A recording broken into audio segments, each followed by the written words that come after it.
Começar agora uma série em Efésios.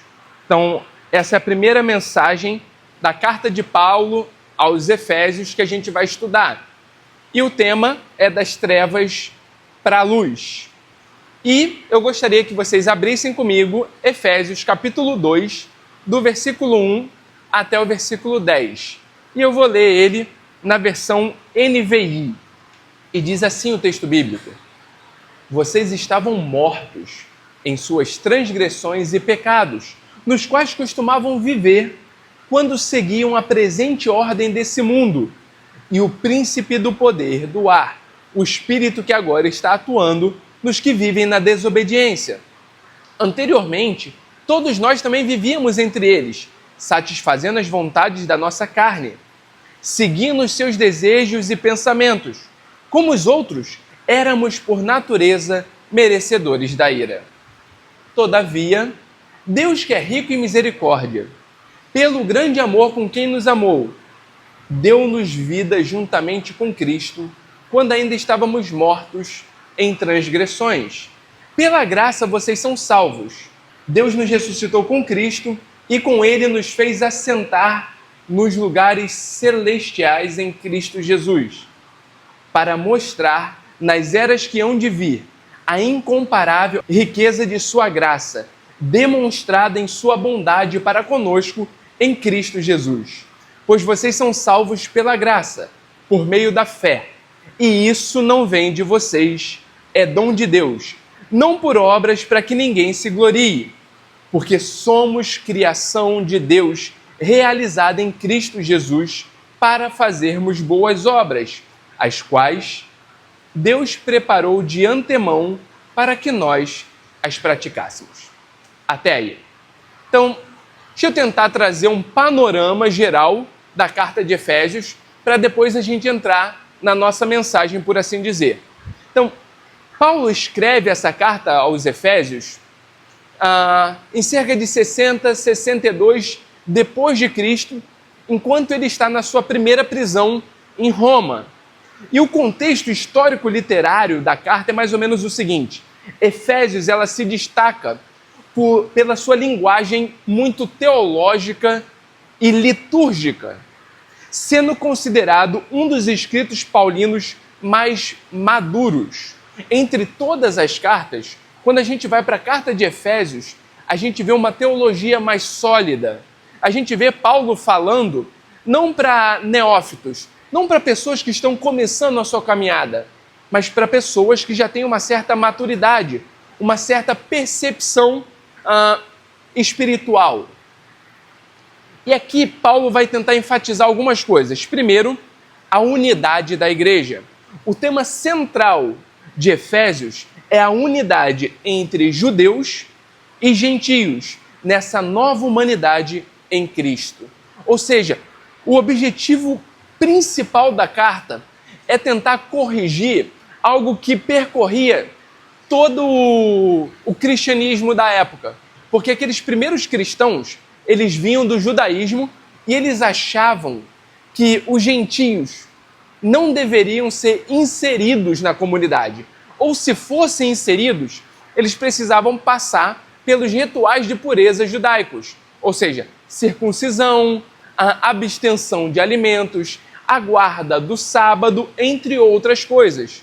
E o que Paulo está falando é, para que haja unidade, é preciso experimentar essa diversidade. Para que haja unidade, a igreja precisa incorporar esses novos membros, entendendo o seu contexto e entendendo que na nova aliança, aquilo que na antiga aliança era um conjunto de regras e práticas, na nova aliança perde a sua ênfase, porque a nova aliança não é feita mais de forma cerimonial, mas ela é feita através do sacrifício de Cristo na cruz. Então agora, não há mais a necessidade de uma circuncisão externa, porque há uma circuncisão interna no batismo. E ele vai deixar isso muito claro na carta de Colossenses, no capítulo 2. Então o primeiro tema é a unidade da igreja. O segundo tema é Cristo como cabeça da igreja. Paulo descreve a relação entre Cristo e a igreja em termos de submissão e amor sacrificial. Isso vai estar no capítulo 5, do 22 ao 33. E essa é a normativa que Paulo usa para que os maridos amem as suas esposas. A referência é assim como Cristo amou a igreja. Ou seja, esse amor sacrificial, ele ser o cabeça, quer dizer sim que ele é o líder, quer dizer sim que ele está à frente da igreja, ele capacita a igreja, mas quer dizer também que é ele quem se dispõe e foi ele quem se doou de forma sacrificial para que a igreja pudesse existir, para que a igreja pudesse ser fundada, para que a igreja pudesse ser edificada. E aqui, algo talvez um pouco estranho para os presbiterianos raiz, mas o terceiro tema da carta de Paulo tem a ver com batalha espiritual. E a passagem sobre a armadura de Deus, Efésios 6, de 10 a 20, sugere um cenário de luta contra as forças espirituais malignas. Diferente dos exageros que a gente vê por aí, a Bíblia fala de batalha espiritual e fala que nós precisamos nos revestir da armadura de Deus para que a gente possa enfrentar esses dias maus, para que a gente possa enfrentar essa horda maligna que se levanta contra a igreja. Mas também o que a Bíblia nos mostra é que Cristo já venceu. Então a gente entra num campo de batalha entendendo que o nosso general já venceu essa batalha. E agora a gente só precisa ganhar espaço. Agora o que a gente precisa é, como soldados desse general vitorioso, ir tomando os espaços. É o que ele diz em Mateus 28, toda a autoridade me foi dada no céu e na terra. Portanto, agora vão e façam discípulos de todas as nações. Ou seja, eu já venci. Agora eu comissiono vocês para serem os meus representantes, os meus embaixadores, os meus proclamadores, para que o mundo então venha a conhecer e venha a se submeter a esse senhorio. Implicações da carta de Paulo aos Efésios? Primeira, que a salvação é pela graça. Efésios 2, 8 e 9, enfatiza que a salvação é um dom de Deus, sem méritos humanos.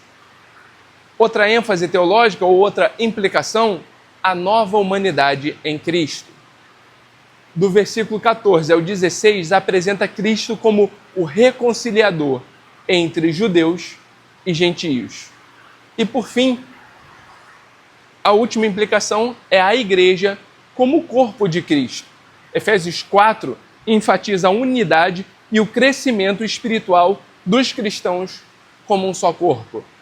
E isso reforça muito do que eu tenho falado com vocês sobre a ação de Deus não individualizada, mas a ação de Deus em formar um povo para que esse povo seja a luz do mundo, para que esse povo seja sal da terra, para que esse povo seja e faça diferença onde quer que esteja. Na espiritualidade cristã, não há espaço para uma vida individualizada.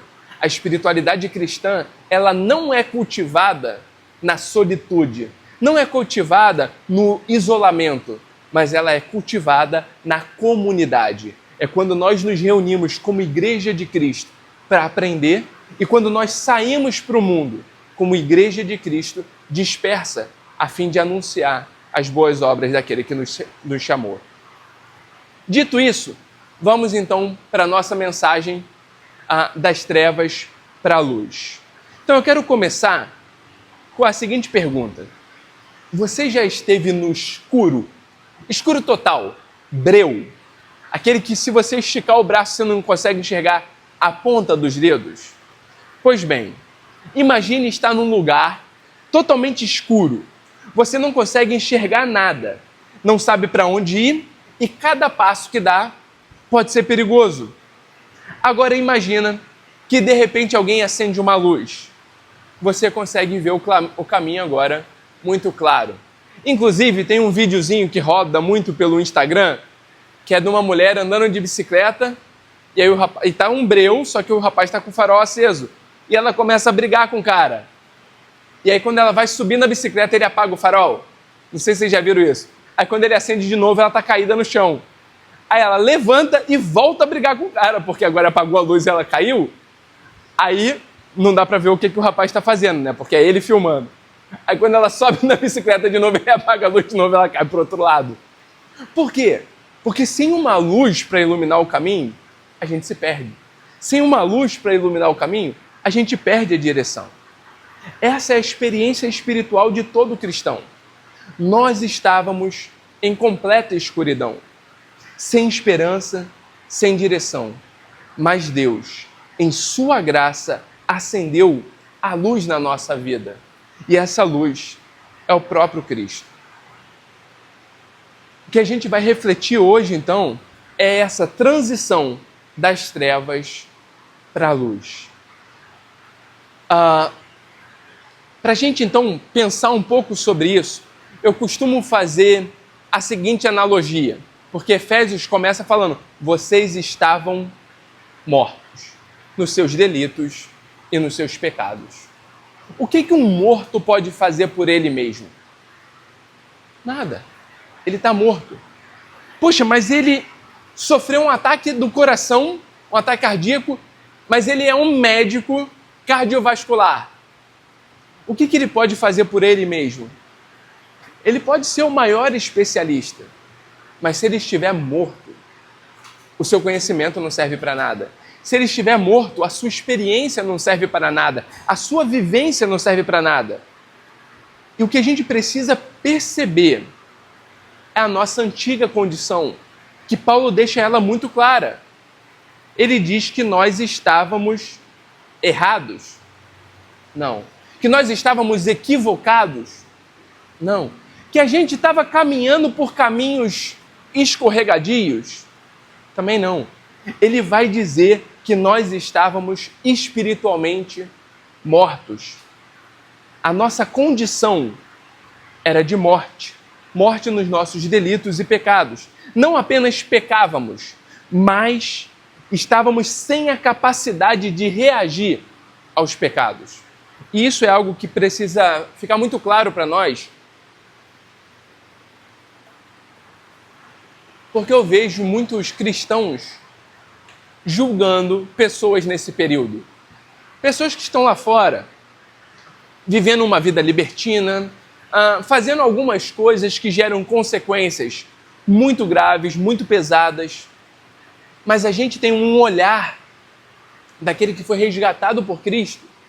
Só que ao invés da gente olhar para eles com um olhar de misericórdia, com um olhar de graça, com um olhar de piedade e uma disposição para servir, para cuidar, para abençoar, a gente se coloca num lugar de juiz e começa a julgar as pessoas pelo estilo de vida que elas estão vivendo.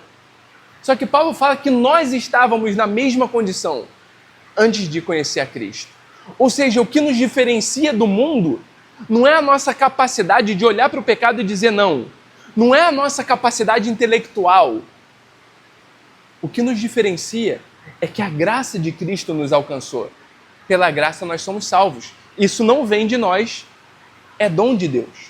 Então, se Cristo nos resgatou, isso não é mérito nosso, por que olhar então para aqueles que estão lá com um olhar de punição, com um olhar de raiva, com um olhar de julgamento?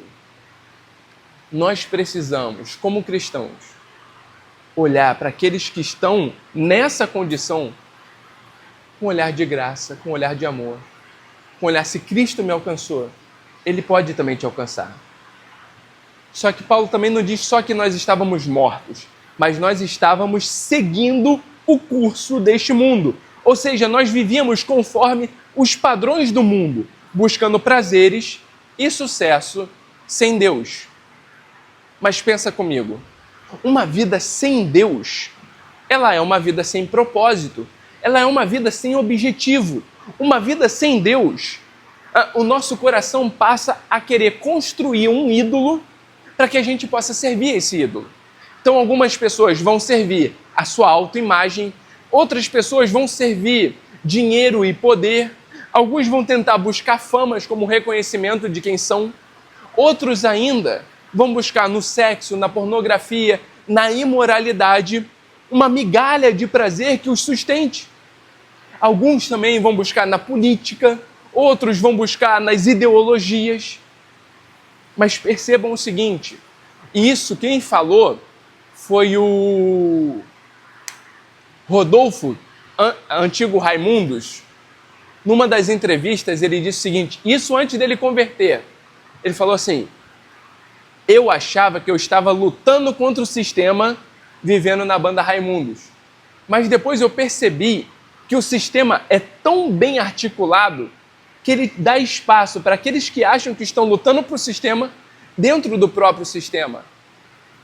E a conclusão que ele chega é, na verdade, tudo o que eu estava fazendo seguindo o curso desse mundo.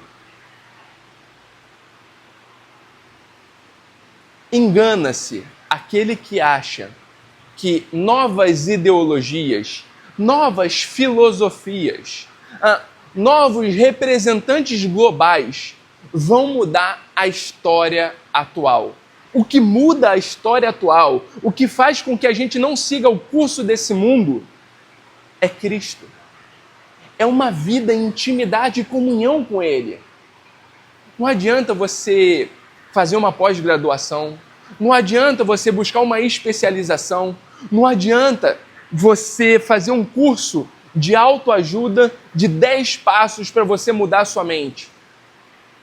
Somente a vida em Cristo é capaz de fazer com que a gente não viva segundo o curso desse mundo.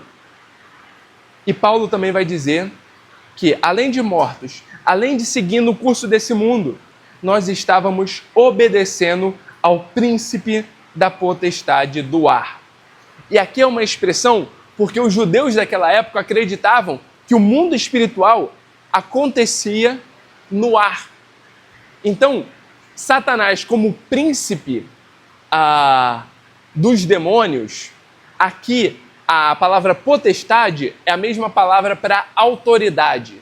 Ele, então, como príncipe dos demônios, ele era a potestade, ele era a autoridade que regia o mundo espiritual. E o que Paulo está dizendo, então, é: nós estávamos obedecendo às ordenanças, às diretivas, às normativas de Satanás, que eram deturpações da verdade. Ou seja, sem perceber, a nossa vida era influenciada por forças espirituais contrárias à vontade de Deus. Deixa eu tentar trazer isso um pouco mais para a normalidade, ou para o nosso dia a dia. Lembra que você olhava e falava assim, eu não quero viver isso, eu não quero fazer isso, eu não quero seguir esse caminho. Mas quando você olhava, você estava fazendo as coisas que você não gostaria. Você estava se relacionando com pessoas que você não gostaria de se relacionar. Você estava fazendo exatamente aquilo que você tinha dito e feito promessas de que você não iria fazer. Porque, na verdade, nós estávamos obedecendo ao príncipe da potestade do ar. E isso gerava em nós morte física, morte espiritual, morte emocional. Nós estávamos mortos nos nossos delitos e pecados. Agora, o segundo momento, Paulo vai dizer assim, mas Deus, a partir do versículo 4, mas Deus. E reparem o seguinte, quando uma pessoa quer te fazer uma crítica, ela começa fazendo o quê? Elogiando um monte. Ela fala, não, você, olha, é uma pessoa inteligente, uma pessoa articulada, uma pessoa forte, uma pessoa incrível.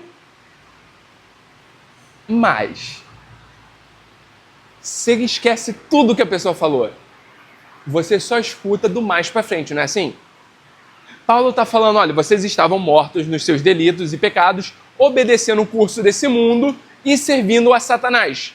Mas Deus, sendo rico em misericórdia, por causa do seu grande amor com que nos amou. Ou seja, houve uma reviravolta na história. houve uma dobradiça na história. E se você perceber, quantos aqui já leram a Bíblia toda? 3 pessoas. Quantos já leram a Bíblia?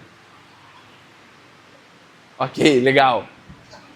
Você vai lendo a história bíblica, você fala assim, vamos, sei lá, começar com Adão. Poxa, Adão caminhava com Deus, dava nome para os animais, tinha um jardim maravilhoso, tinha uma mulher para si. Aí você fala assim, pô, tem tudo para dar certo. Aí vai dar errado. Fala, não, tudo bem. Vamos pro próximo. Aí você vai andando e tal, aí você chega em Abrão, o pai da fé. Você fala assim, não, esse homem vai ser bom. E Abrão, sai da sua terra, da sua parentela, da casa de teu pai, vou te abençoar e através de você vou abençoar o mundo. Você fala, esse aí vai dar certo. Aí de repente ele vai para o Egito, na primeira crise, ele olha para a mulher e fala assim, tô te doando para Faraó, viu? Fala que você é minha irmã, porque senão eles vão me matar. Aí você diz assim, peraí, Abraão não deu certo. Vamos para o próximo, Moisés. Moisés, o homem mais manso que já existiu. E aí começa Moisés, a história, ele é para morrer, mas ele não morre, ele é criado como príncipe do Egito. Você fala, esse vai dar bom. Aí já começa matando um homem. Aí você fala, não, mas também era ímpio, esse aí merecia morrer, vai. É que nem meu vizinho chato, é bom matar alguns de vez em quando. Aí você fala, tá tudo bem. Aí você vai caminhando na história, aí você vê... Primeiro você vai se identificando com Moisés, que o povo era chato, vai, cá entre nós. Mas quando ele está quase entrando na Terra Prometida, ele queima, ele briga com Deus, ele briga com o povo, dá uma cajadada e falha. Você fala assim, bateu na trave. Aí você vai para Davi, homem segundo o coração de Deus. Você fala, tem tudo para dar certo. Homem segundo o coração de Deus. Quem que é esse? Um pai ausente, você fala assim, não é possível. Pai negligente, um irmão estupra a irmã, ele fala, poxa filho, faz isso não, papai não gosta. Aí o irmão toma as dores, vai lá e mata o irmão. Aí Davi, papai não gosta. E aí o filho fala assim, então eu vou te matar já que você não está fazendo nada. Aí esse homem vai lá e se relaciona com a mulher de um dos seus melhores soldados. Não contente de se relacionar com a mulher, põe o cara na linha de frente para morrer. E ainda casa com uma viúva e sai como bom moço na história. Você fala assim, esse é o homem? Quando você vai lendo a Bíblia, você vai vendo homens e mulheres acumulando fracassos. Por quê? Quando você chega em Malaquias, você fala assim, deu tudo errado. Deus vai punir o povo. O povo errou. Você vai ler Juízes. Porque eles abandonaram o Senhor, eles foram cativos. Porque eles abandonaram o Senhor, eles fizeram isso. Você chega no final do Antigo Testamento, você fala assim, a humanidade se perdeu. Não há mais esperança. Mas aí começa o Novo Testamento. E no Novo Testamento, no princípio era o Verbo. O Verbo estava com Deus. O Verbo era Deus. Todas as coisas foram feitas por meio dele, e sem ele nada do que foi feito se fez. E o Verbo se fez carne e habitou entre nós, e vimos a glória como a do unigênito do Pai, cheio de graça e de verdade. Você fala assim, algo aconteceu na história. Existe uma dobradiça. A morte não foi o fim, o fracasso não foi o fim, a falha não foi o fim. Existe esperança. Mas Deus, sendo rico em misericórdia, por causa do seu grande amor com que nos amou, a história mudou. A história ganha um novo rumo. A história ganha uma nova dimensão. Nós não fomos salvos porque merecíamos, mas porque Deus nos amou. Primeiro, a sua misericórdia é maior do que o nosso pecado. Paulo, num outro momento, vai dizer, aonde abundou o pecado, superabundou a graça. Aonde há destruição e morte, Cristo vem para trazer vida. Cristo vem para trazer restauração. Cristo vem para trazer reconciliação por causa do seu grande amor. Aqui, pegando um gancho com o Luciano, eu tenho um exemplo prático Imagina um bombeiro que está resgatando uma pessoa inconsciente no incêndio. Ele não espera que a pessoa peça ajuda. Ele age primeiro. Assim Deus nos salvou quando nós estávamos espiritualmente mortos. Não fomos nós que chegamos e falamos assim: Deus, nós precisamos de restauração. Nós precisamos de graça. Nós precisamos de libertação. Engana-se aquele que acha que foi salvo pela sua intelectualidade, pela sua capacidade de raciocínio ou pelas suas emoções. Nós fomos salvos como uma pessoa inconsciente em meio ao fogo. E Cristo foi lá. E sem que nós pedíssemos ajuda, Ele nos resgatou. Ele nos salvou. E Ele nos trouxe a vida. Isso não é dom de nós, é dom de Deus. Não vem de nós para que ninguém se vanglorie, mas vem do próprio Deus em nos resgatar e nos trazer vida. Essa é a salvação. Essa é a grande história que a Bíblia nos conta, que Deus nos amou primeiro. Seguindo, a solução é a graça que nos transforma. A salvação não é apenas sobre um destino futuro, mas uma nova identidade agora. As pessoas costumam pensar em salvação como vida eterna, como algo que está por vir, como algo que Deus vai fazer quando passar essa vida. Não, Tiago, eu estou sofrendo agora, mas vai vir a eternidade e eu serei salvo. Se você for ler João 17,3, você vai ter uma dimensão do que é a vida eterna. João 17,3, na oração sacerdotal, Jesus vai dizer o seguinte: a vida eterna é esta, que te conheçam a ti, ó Pai, e a Jesus Cristo, a quem tu enviaste. Em outras palavras, vida eterna não tem a ver com vida após a morte, mas tem a ver com relacionamento com Deus, que começa agora. E se Deus é fonte de vida, quando eu me relaciono com Ele, eu experimento da vida.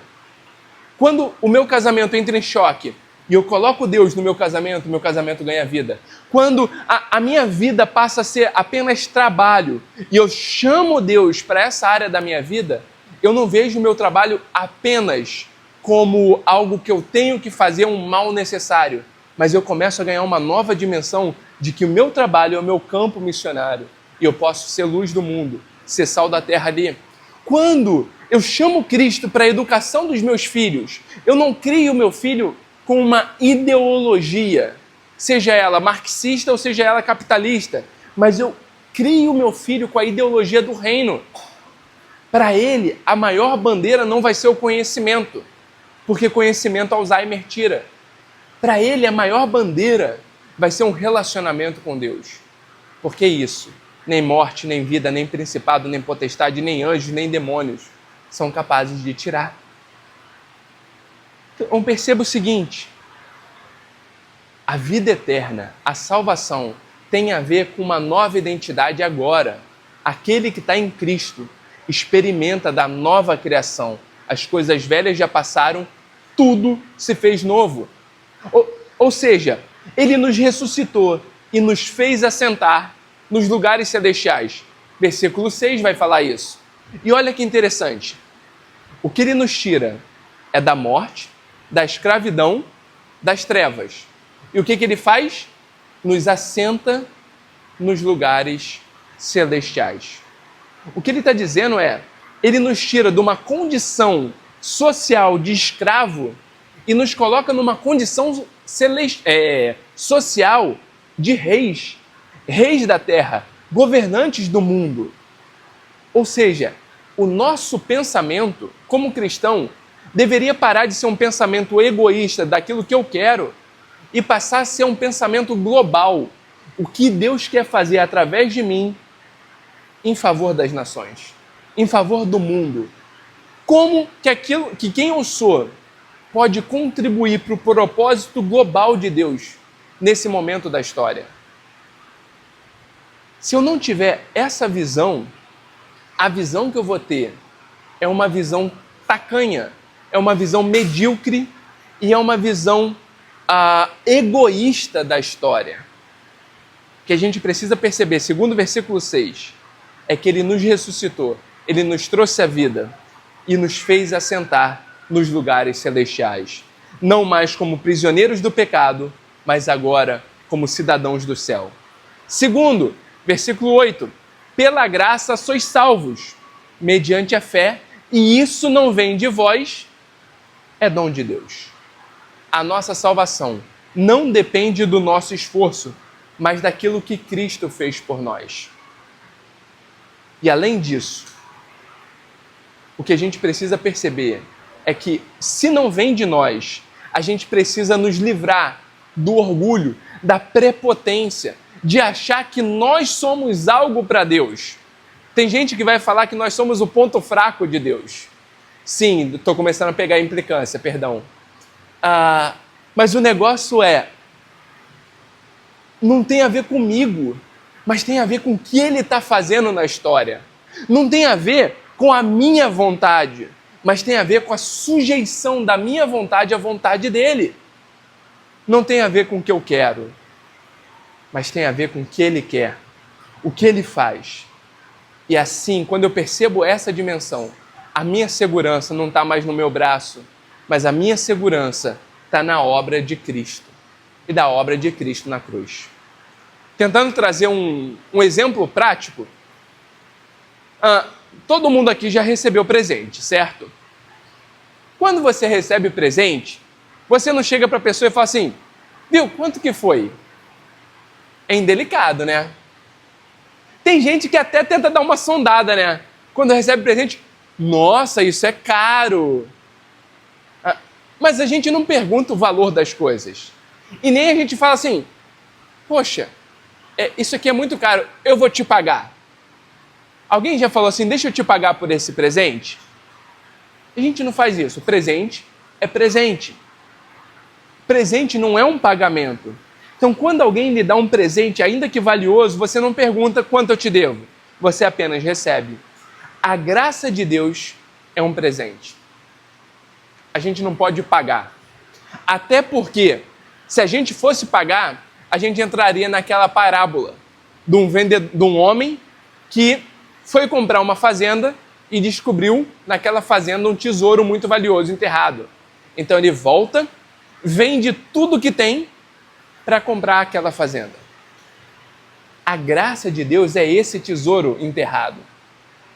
Que ainda que eu venda tudo, eu não vou ter dinheiro para comprar. O que Cristo fez por mim, nem se eu acreditasse em reencarnação e reencarnasse 500 vezes, eu seria capaz de, com as minhas obras, pagar aquilo que Cristo fez por mim. Por isso que é graça, é favor imerecido. Não vem de mim, é dom de Deus. Agora, a aplicação disso para nós é a seguinte: agora que somos salvos, como nós devemos viver? Se Cristo nos resgatou, eu estava morto no meu delito e pecado, obedecendo às ordens desse mundo, vivendo sob o domínio do príncipe da potestade do ar. Ele me tirou da escravidão das trevas e me fez assentar nos lugares celestiais com Cristo. O que eu preciso fazer agora?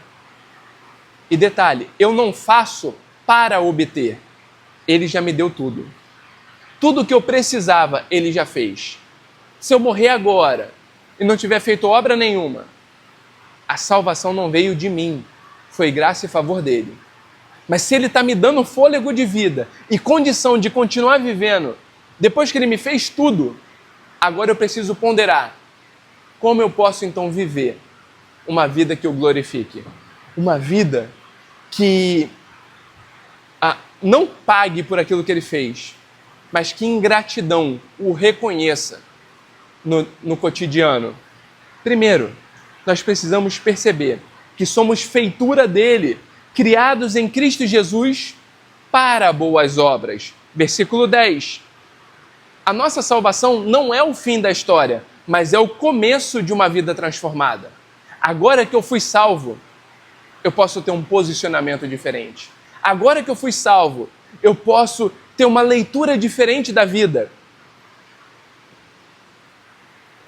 Agora que eu fui salvo, Eu posso ter relacionamentos mais sadios com os meus pares. Agora que eu fui salvo, eu não preciso ter razão, ter direitos, ter pessoas me servindo. Mas agora que eu fui salvo, eu fui chamado para viver uma vida de serviço abnegado, de amor, de compaixão, de boas obras. Nós fomos chamados para refletir essa luz ao mundo através das nossas ações. E é interessante, porque quando um cristão fiel, ele entra em alguma empresa, as pessoas ao redor percebem. Algumas se aproximam e são transformadas, outras se afastam e julgam. Porque não se engane, a luz, ela aproxima pessoas, porque pessoas começam a enxergar caminho. Mas luz também afasta pessoas, porque tem coisas que a gente não quer que as pessoas vejam. Porque tem falhas que a gente não quer que as pessoas descubram. Porque tem obras em nós que são vergonhosas. E quando isso vem à tona, quando isso é revelado, gera profunda comoção. Em alguns casos, raiva, ódio. É por isso que você fala assim, por que fulano está me perseguindo, nem me conhece? Muito provavelmente, porque a sua luz está incomodando. Se por um lado a tua luz pode trazer direção e transformação para uns, é o que Paulo vai falar, pronto, vamos usar um exemplo bíblico. Nós somos o bom perfume de Cristo. Perfume de vida para aqueles que serão salvos, mas perfume de morte para aqueles que serão condenados. Você é perfume.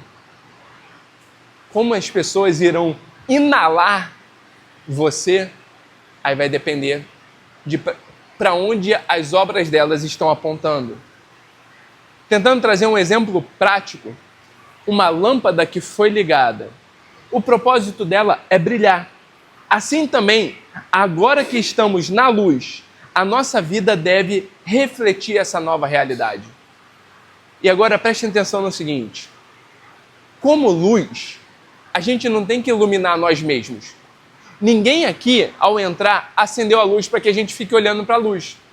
Concorda comigo? O objetivo da luz é não aparecer, mas é fazer com que as coisas que estão ao redor dela apareçam. Do mesmo modo, a gente precisa fazer uma autoanálise e falar assim, as escolhas que eu estou tomando apontam para mim ou apontam para o meu Salvador? Essas frases que eu estou proferindo é para satisfazer o meu ego ou é para glorificar aquele que me alcançou? A conduta que eu estou levando, ela serve para me autoglorificar e as pessoas perceberem quão inteligente, quão capaz, quão bondoso eu sou?